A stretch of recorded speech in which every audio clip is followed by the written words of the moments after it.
Hello again. My name is David. It's a joy to be back with you. I've been honored to come here and spend time in music and fellowship with you all many times over the years, and I'm always grateful for how you've welcomed me into this space, and honored that you're willing to listen to me talk for a little bit today. So a little about me. Over the last decade, I've worked my way up through the television industry, from assistant to development executive at some big networks. That's a fancy title for someone who helps decide which TV shows get made, and then guides them from idea to completion. Put simply, I got paid to sit in conference rooms and wait for people to make me laugh. But the TV industry has changed. Gone are the days of a few networks with just a few series. Now is the age of streaming. Now, the market predicting decisions about what shows get made is in the hands of our most cutting-edge audience data synthesizing decision maker, artificial intelligence. My whole generation of executives, that's people too young to be entrenched in studio contracts but too old to be assistants, is facing unprecedented layoffs and searching for jobs that no longer exist. I took a lot of pride in my work as an executive, especially championing diverse stories and diverse storytellers, but that industry has decided it doesn't really need that kind of executive or my skills anymore.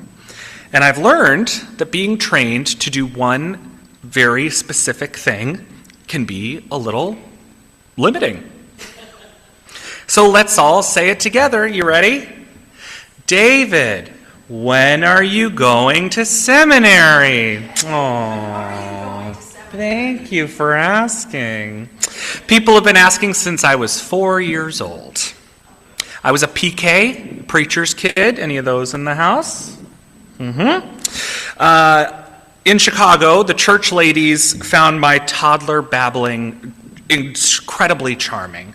I'm not sure what about me at that age qualified me for ministry other than loving attention, but they seemed dead set on it. Now, being a PK means that I was always a little more biblically literate than the other kids in the youth group. Okay, I knew Timothy from Philemon before Y2K, so... But that has meant that people from Illinois to California have always insisted that the institutional church is my future and that I am or should be its future. So in this pulpit today, I want to earnestly, honestly answer that question. When am I going to seminary? I'm not. Sorry. I don't want to know. There are parts of ministry I'd be good at. I love to tell stories, create worshipful experiences, and connect with people. There are other parts I'd struggle with, but more importantly, what about ministry, the church itself? My home denomination, the Disciples of Christ, can't even formally commit that queer and trans people deserve to exist as beloved children of God. And the UCC, God bless you, is somehow our most progressive denomination and shrinking by the day. And it's going to take somebody stepping up to make all that institutional change happen. I was an assistant for many years. I know who somebody is. It's the new kids. You're new. You be the voice of change so that the current power holders can cling to their traditions, abusing and burning you out while you fight for the change that they asked you to make in the first place. I know we're called to be Christ-like, but I don't think years of ministry followed by torture and death is quite what that means. So, I'm 33. I'm in my Jesus year, supposedly the year Jesus died. Lee would remind us that the Bible is full of phony baloney numerology, but it has a nice ring to it, so I'm going to say it. My mom's father was, for a time, the Dean of Theology at Southern Baptist Theological Seminary. That's right, I'm a GPK, okay?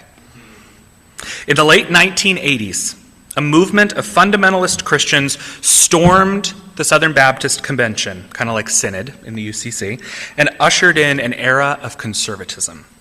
They started with the seminaries, where professors like my grandfather were made to sign a statement of belief, agreeing that women can't be ministers, gays are going to hell, etc., etc. My grandfather would not sign it. He lost his job, his pension, everything.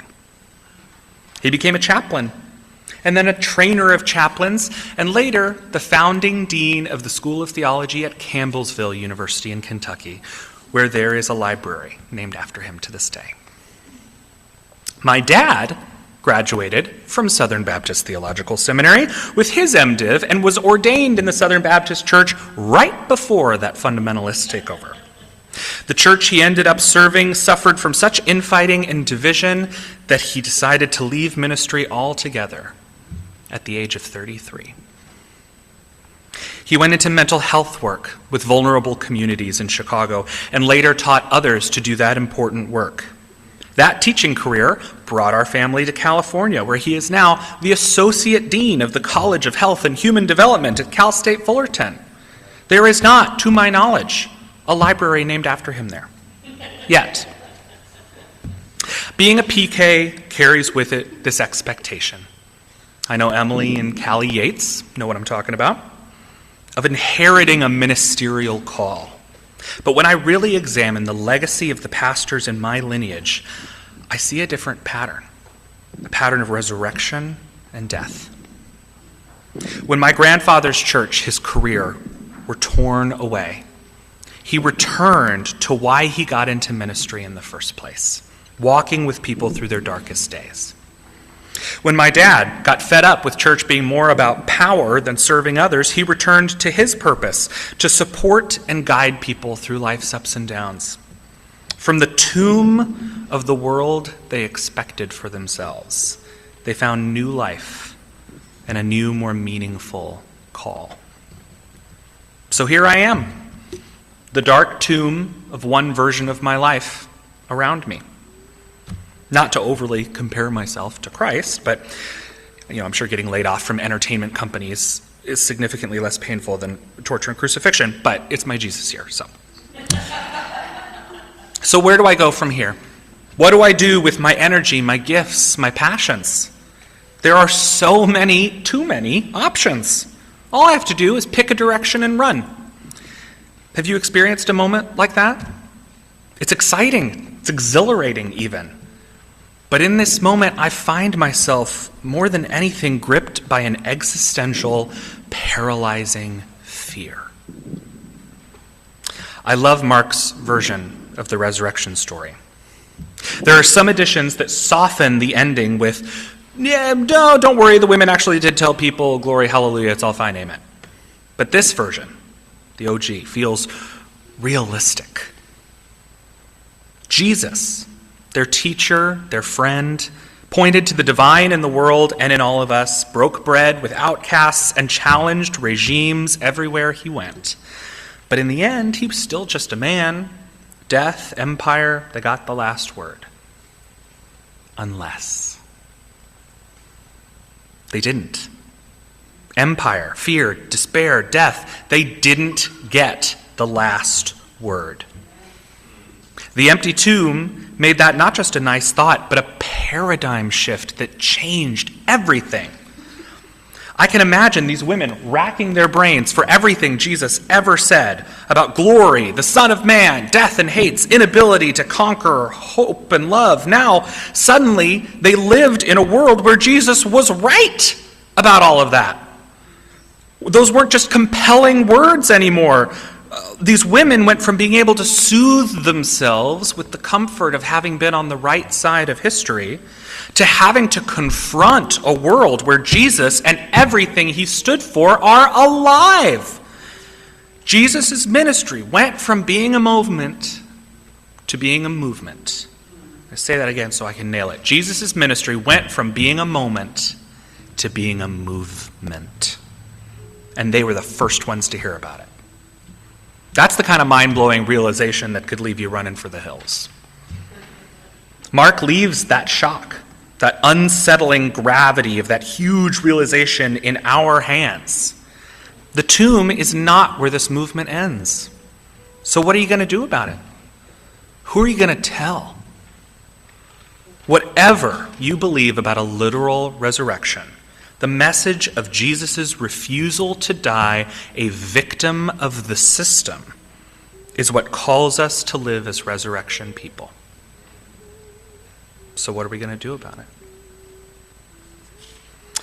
The dark quiet of the tomb is familiar. That cocoon of disappointment and sadness, I can understand. I can name. It's easier to wrap my head around mourning what I've lost than face the light coming in through the mouth of the cave, where there is no stone to hold me back. That's the scary truth. Hope tells us that there is no stone heavy enough to hold us. If we believe in a God of love and a breaker of chains, then we have to have faith that the stone rolling is already done.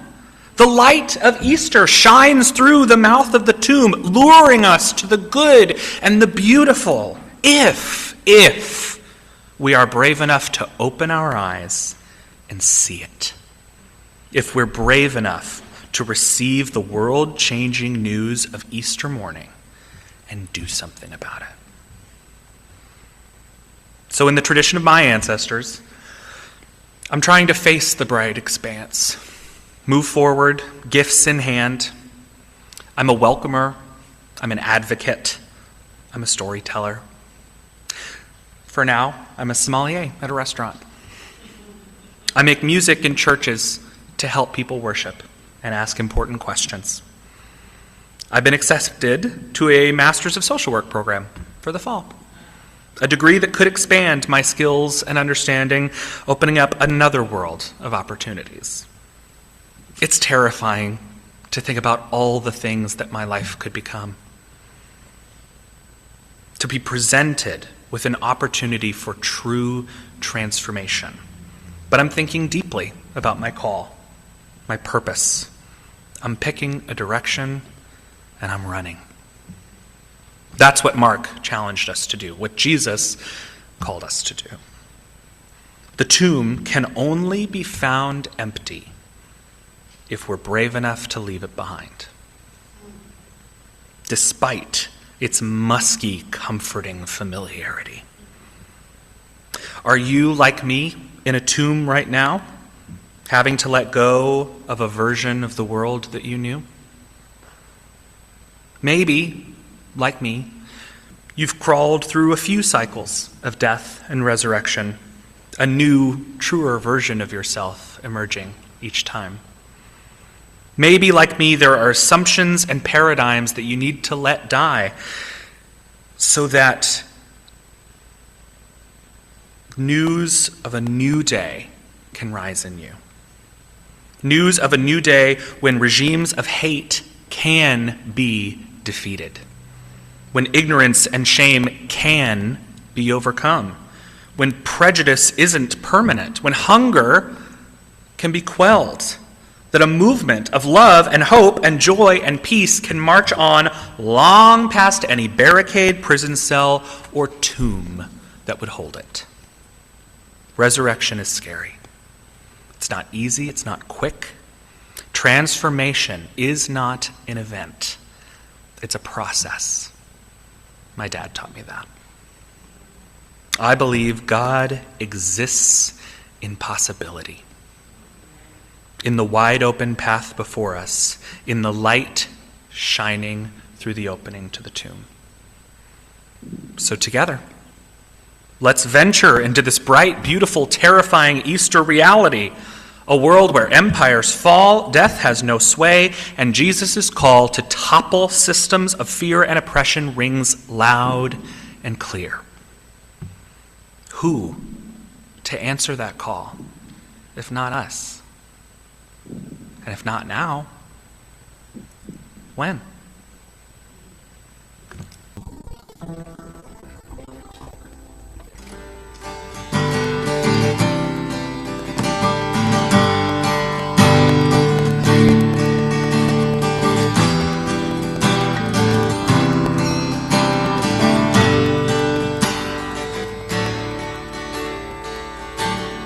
Where is the place, where is the time for opening hearts and opening minds?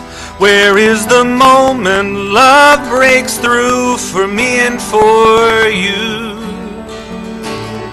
Tell me the when, tell me the where. We'll all be awake, we'll all be aware, hearing the voice that calls on the breeze for me and for you. So why not us? Why not now? Keeping the spark alive somehow. What if we're the ones that we've been waiting for? We will rise hand in hand, answer the call and take a stand for a world whose sorrow and pain we cannot ignore. So why not us? And why not now?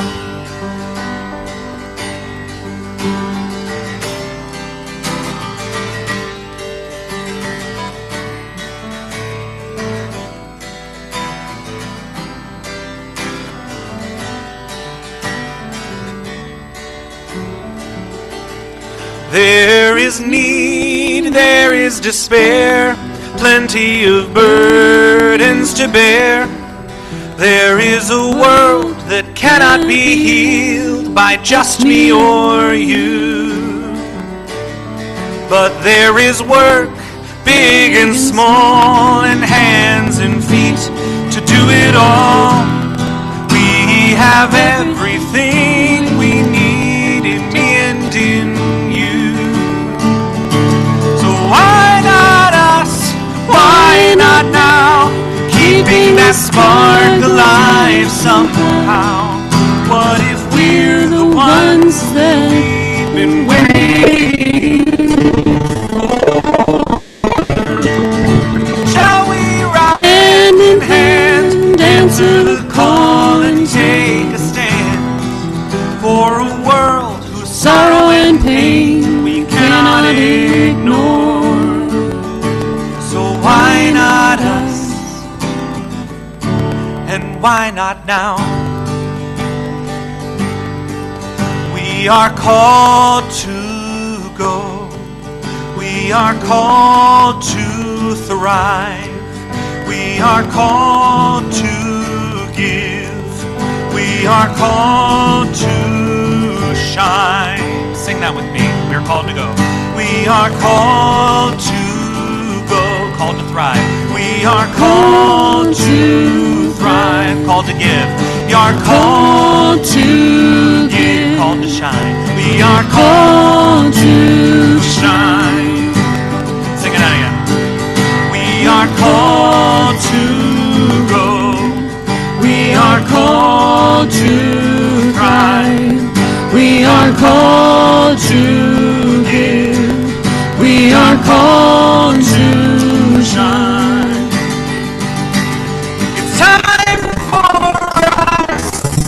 Time is now. We'll keep the sun going out, because we're the ones that we've been waiting for. Yes, we will rise hand in hand, answer the call and take a stand in a world whose sorrow and pain we will not ignore. So why not us? Why not now? Why not us? And why not now?